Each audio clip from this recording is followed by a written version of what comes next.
Let's do a quick comparison between the DeerZone and the Nabance brands of paw print ink pad sets. These are two very popular brands here, and for good reason, but there are pros and cons that'll help you pick one over the other. So let's get right into it. The first thing I want to talk about is just the obvious difference here is you have black on white for the DeerZone, but this is a really cool gold or silver. You get one of each ink pad on the Nabance set, and it's over black, and I think that looks really, really awesome there. But as you're gonna see, it's not all it's cracked up to be in another perspective, but because look at the quality of the prints. You can see this is much more crisp over here from DeerZone, and that's very blotchy over here from Nabance. So that's something to consider though, is even though it looks cooler with the coloring, the actual quality of the prints, in my opinion, is significantly worse with the Nabance versus the DeerZone there. So that's something to keep in mind. With both of these, you do have to be really careful of smudging. They say it dries in just a couple days, but we're 4 days later and both of these can smudge easily. So make sure you're keeping it in a safe place for at least a week, in my opinion.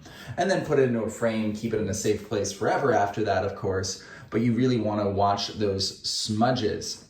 The other thing I want to talk to you about is the quantity you get. So with a DeerZone, you're getting 4 ink pads and 16 print cards, which is crazy. That's a ton.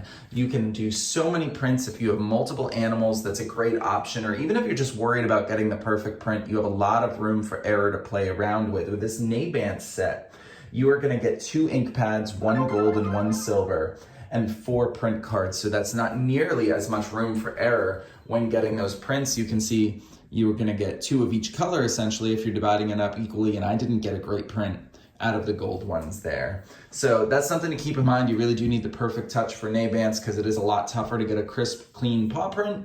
But with the DeerZone, you have so many more opportunities. It's easier and you get the quantity there. So if I had to choose just one, as much as I love the coloring of the Nabance, I think the DeerZone is superior in a lot of ways when it comes to quantity and quality. So that's my opinion, no matter which brand you choose here. I hope this video is helpful in going through some of the pros and cons of each.